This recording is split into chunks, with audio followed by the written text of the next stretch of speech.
एक आदमी नमाज सीखने गया, इमाम साहब के पास नमाज सीखने गया, तो इमाम साहब ने कहा कि सना आती है? बोला कि सनीना सना नहीं आती हमको, कभी कभी नबीला आ जाती है, सना नहीं आती है।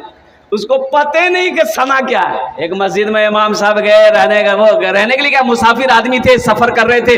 जोहर का वक्त हो गया, जोहर का वक्त हो गया, कानों से आवाज, अजान की आवाज टकराई, अल्लाहु अकबर अल्लाहु अकबर। तो बेचारा मस्जिद वो गांव की तरफ रुक कर गया।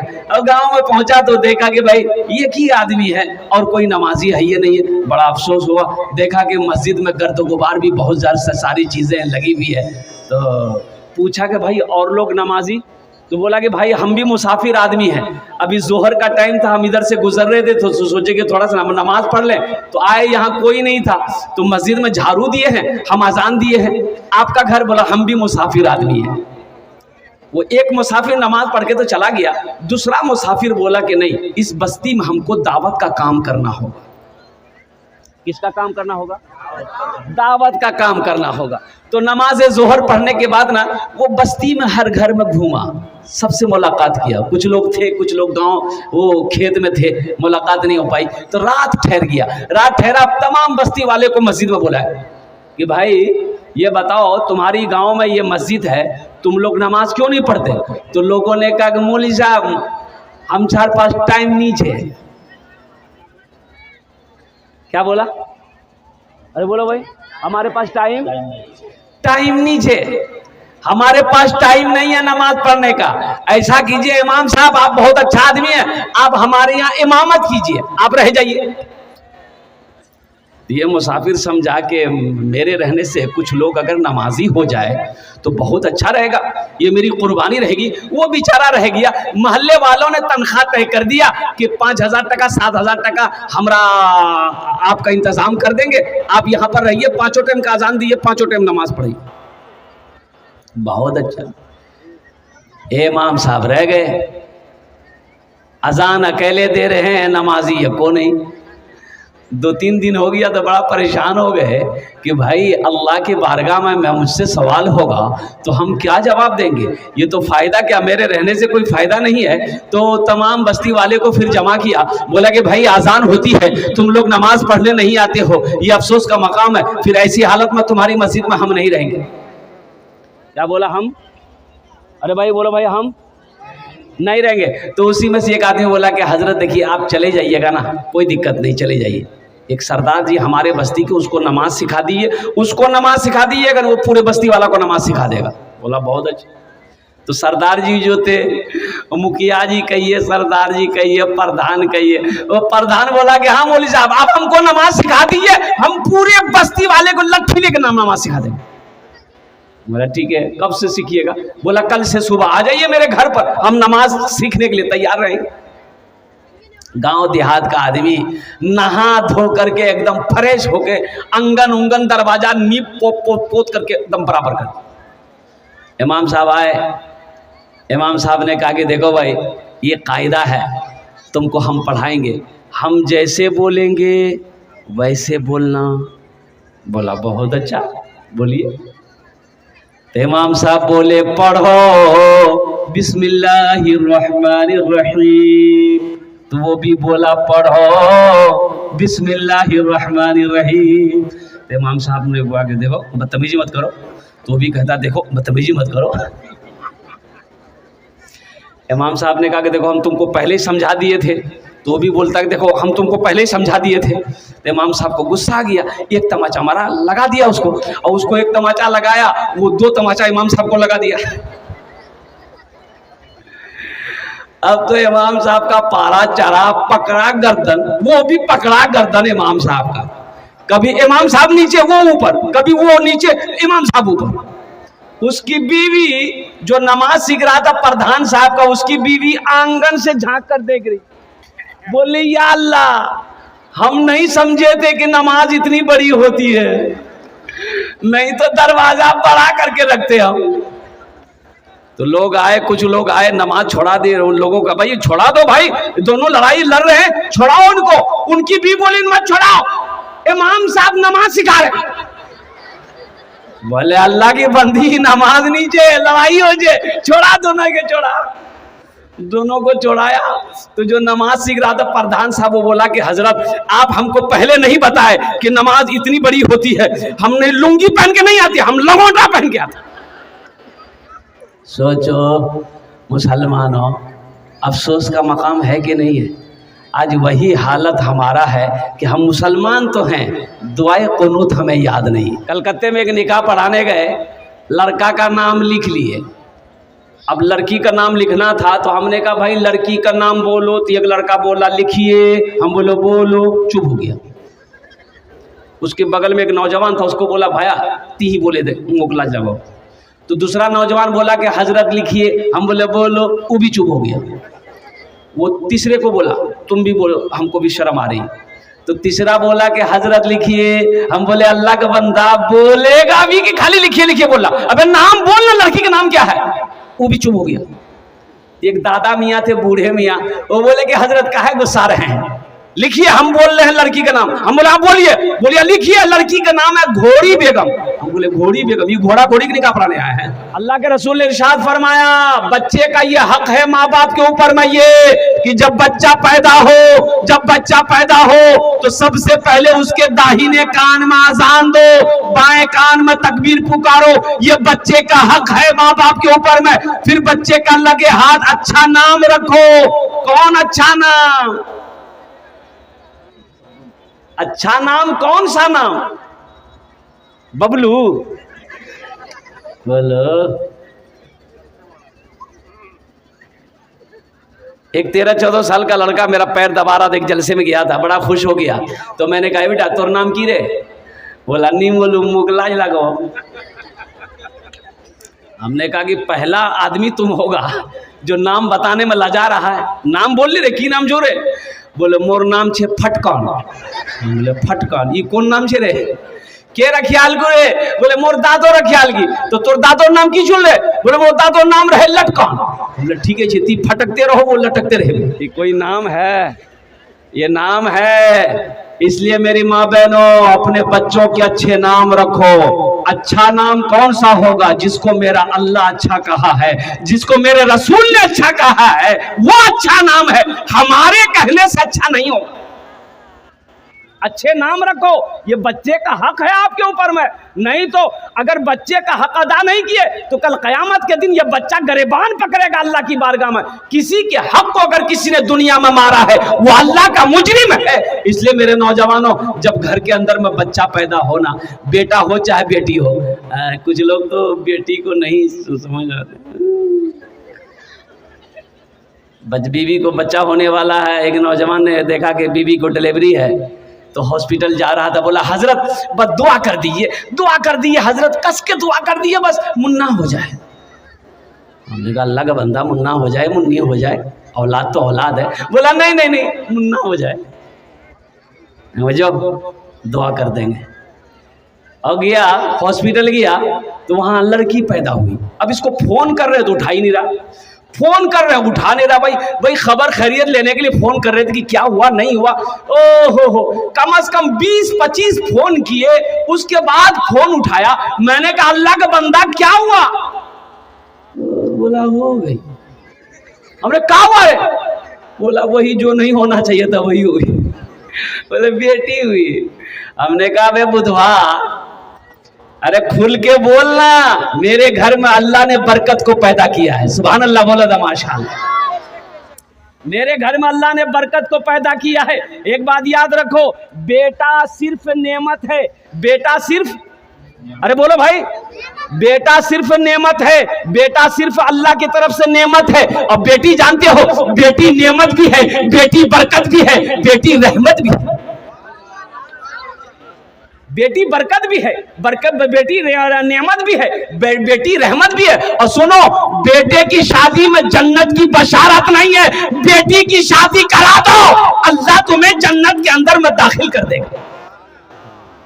हुजूर की हदीस है, हुजूर की हदीस, अल्लाह के नबी ने इरशाद फरमाया, जिसकी 2 बेटी हो, जिसकी 2 बेटी हो, 3 बेटी हो, 4 बेटी हो, वो बच्ची पैदा हुई घर के अंदर में, माँ बाप ने अच्छा सलूक किया, उस बच्ची को अच्छी तरबियत दिया, अच्छे अखलाक सिखाया, फिर वो बच्ची बड़ी हो गई, कोई दीनदार लड़का देखकर उसका निकाह कर दे, तो अल्लाह के रसूल ने इरशाद फरमाया कि जन्नत में मेरे और उस बेटी के बाप के दरमियान में सिर्फ 2 उंगलियों का फासला होगा। सुभान अल्लाह बोले तो माशाअल्लाह।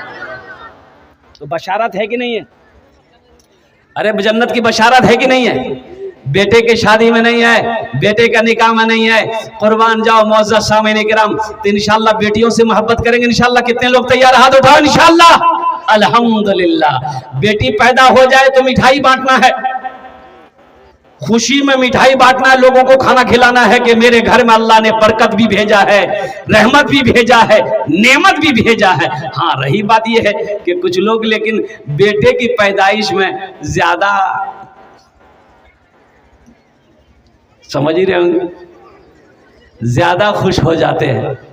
लेकिन मेरे भाइयों, हम ये नहीं कहते कि आप बेटों से मोहब्बत मत कीजिए, बेटों से भी मोहब्बत कीजिए, लेकिन बेटे के सामने में बेटी को तरजीह ना देना, नजरअंदाज कर देना, ये नबी के सुन्नत के खिलाफ है। अल्लाह के महबूब इरशाद फरमाते हैं कि लोगों बेटियों से मोहब्बत करो, मैं भी बेटी का बाप हूं, मैं भी बेटी का बाप। अल्लाह के रसूल को 4 बेटी थी। कितनी बेटी थी बोलो? सबसे बड़ी बेटी सैयदा ज़ैनब रज़ी अल्लाह ताला अन्हा। मक्के में जब पैदा हुई ना, मक्के में जब पैदा हुई, उस वक्त पैदा हुई जब लोग बेटियों को जिंदा दफन करते थे। अल्लाह के हबीब के घर में पहले बेटी जो पैदा हुई अम्मा हजरत खदीजतुल कुबरा रज़ी अल्लाह ताला अन्हा के शिकम से। अल्लाह के रसूल बाहर थे, घर के अंदर तशरीफ लाए तो औरतों ने कहा कि बेटी हुई, बेटी हुई। और जानते हो ए नौजवानों, जानते हो अल्लाह के रसूल मुस्कुराते हैं, इरशाद फरमाते खदीजा कहाँ है मेरी बेटी? मेरे गोद में तो दे दो, मेरी गोद में तो दे दो। और कुर्बान जाओ, अल्लाह अकबर कबीरा, औरतों ने हजरत सैयदा ज़ैनब को अल्लाह के महबूब के गोद में दिया तो अल्लाह के रसूल जनाब मोहम्मद रसूलुल्लाह सल्लल्लाहु अलैहि वसल्लम ने अपनी लख्ते जिगर बेटी सैयदा ज़ैनब रज़ी अल्लाह ताला अन्हा को सीने से लगाया, पेशानी को चूमा।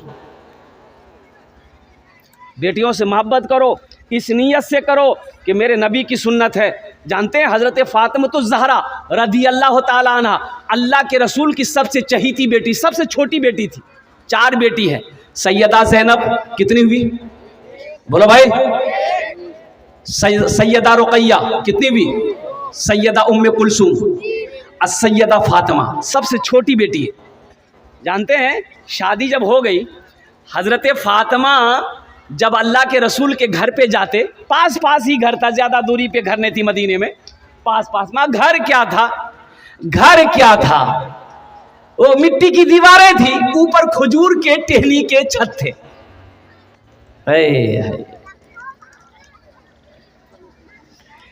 ऐ काश मदीने में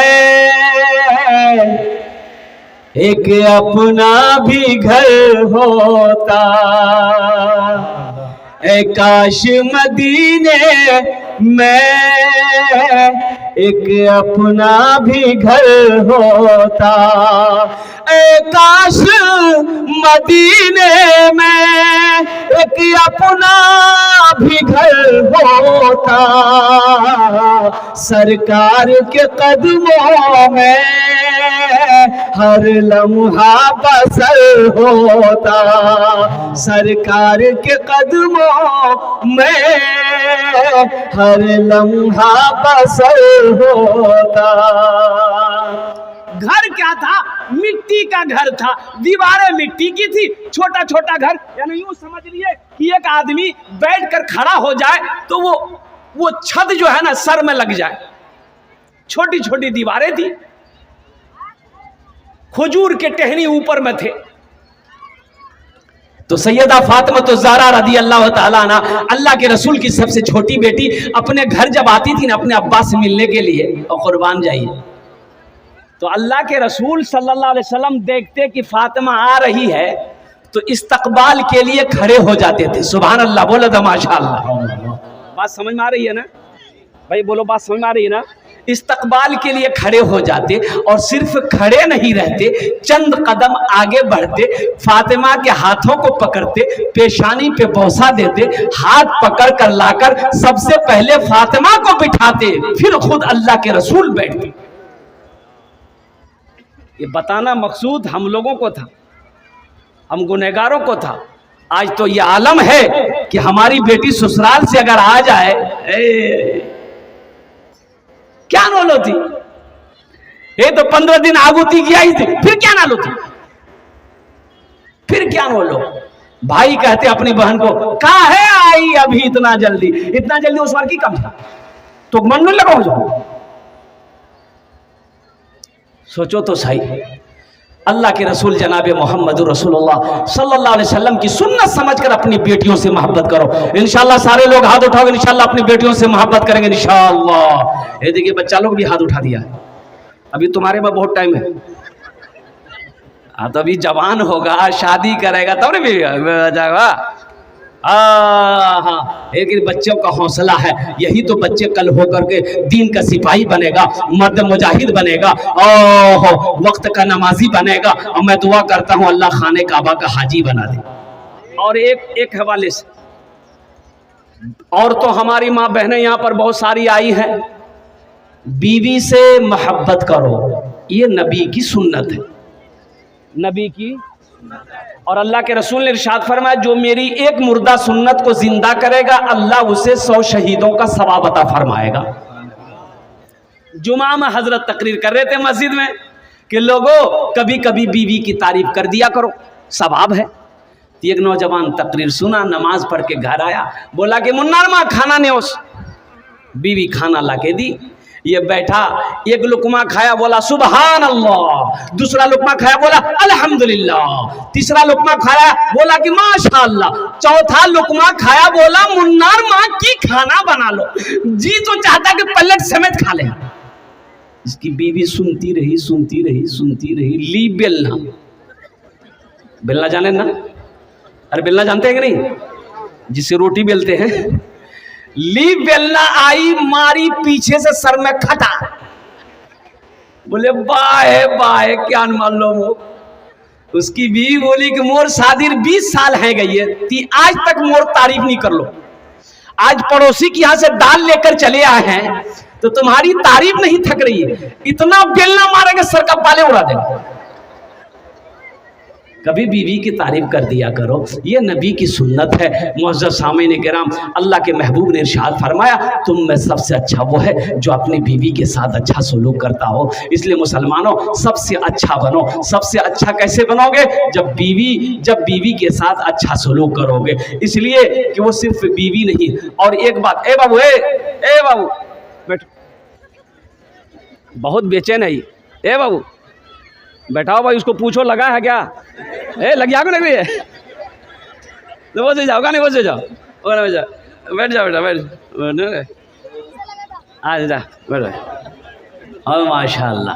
हाँ तो मैं ये कह रहा था कि बीवी सिर्फ बीवी नहीं है, बीवी एक दोस्त है। बीवी एक, बोलो भाई, दोस्त है। बीवी एक दोस्त होती है, बीवी एक साथी है, बीवी हमसफर है, बीवी हमराज है। हुन्ना लिबासुल लकुम व अंतुम लिबासुल लहुन्ना। अल्लाह कुरान में कहता है कि तुम्हारी बीवी तुम्हारे मर्दों के लिए लिबास है, और मर्द का लिबास औरत है। लिबास से तशबीह दी गई है। इनको मामूली मत समझो, ये नौकर नहीं है। अच्छा सुनो, बीवी के ऊपर खाना बना के आपको खिलाने की जिम्मेदारी नहीं है। हमारी माँ बहने समझेंगे, मौलवी साहब ठीक पॉइंट पकड़िया।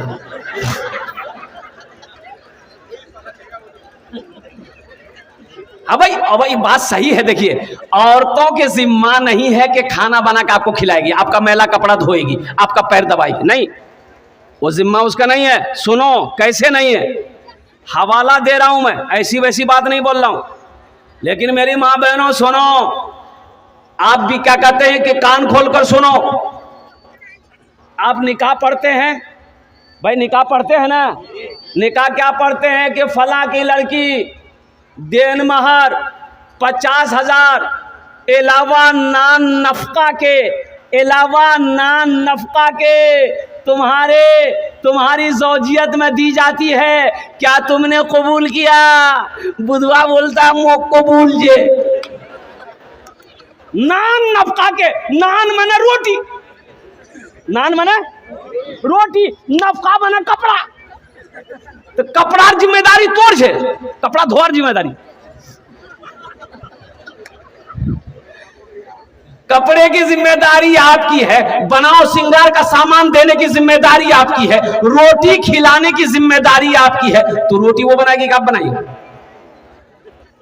लेकिन मेरी माँ बहनों, आप रोटी बना के खाना बिना के अपने शोहर को खिला देना, अल्लाह तुम्हें एक हज का सवाब अता फरमाएगा। सुभान अल्लाह बोले।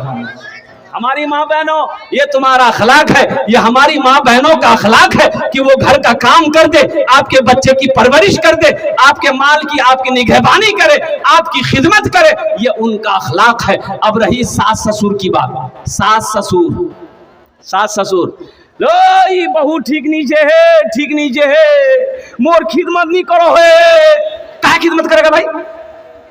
आपकी खिदमत काहे करेगा? आपकी बहू है, वो आपकी बेटी नहीं है।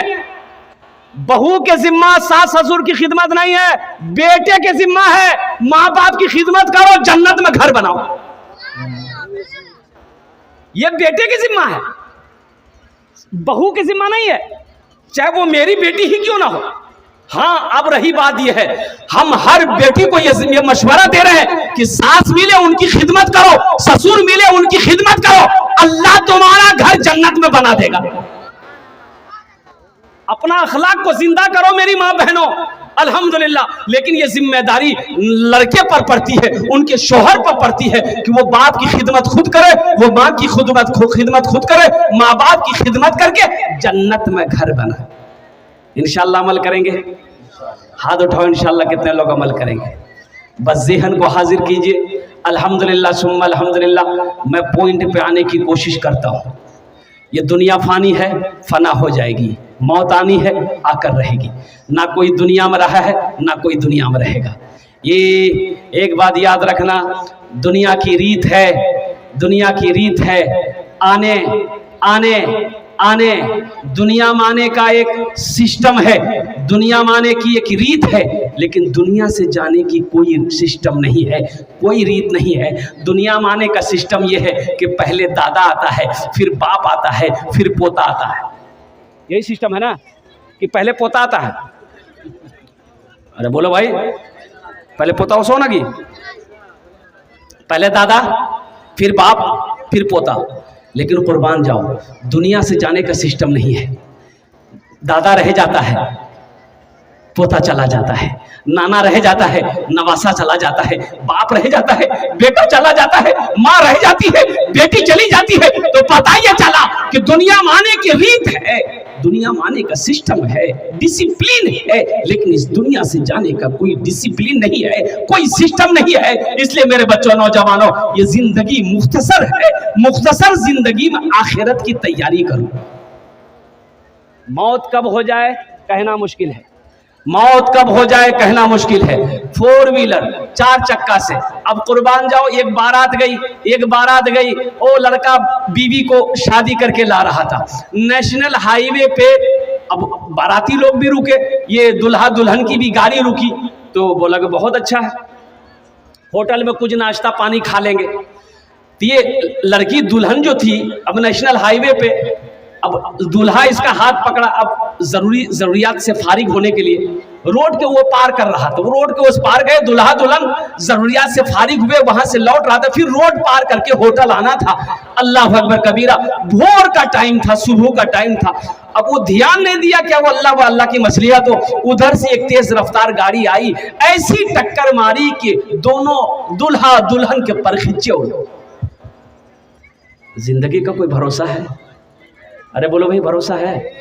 अब देखते होंगे एक्सीडेंट, देखते होंगे, ना जाने, अल्लाह अकबर कबीरा, कुर्बान जाओ। इसलिए मेरे भाइयों, मेरे नौजवानों, आखिरत की तैयारी करो, कब्र की तैयारी करो, हश्र के मैदान की तैयारी करो। ये दुनिया कब छोड़ना पड़े कहना मुश्किल है। वहाँ की तैयारी करो जहाँ पर जाने के बाद फिर लौट कर यहाँ नहीं आना है। यहाँ आना है? अरे बोलो भाई, आना है?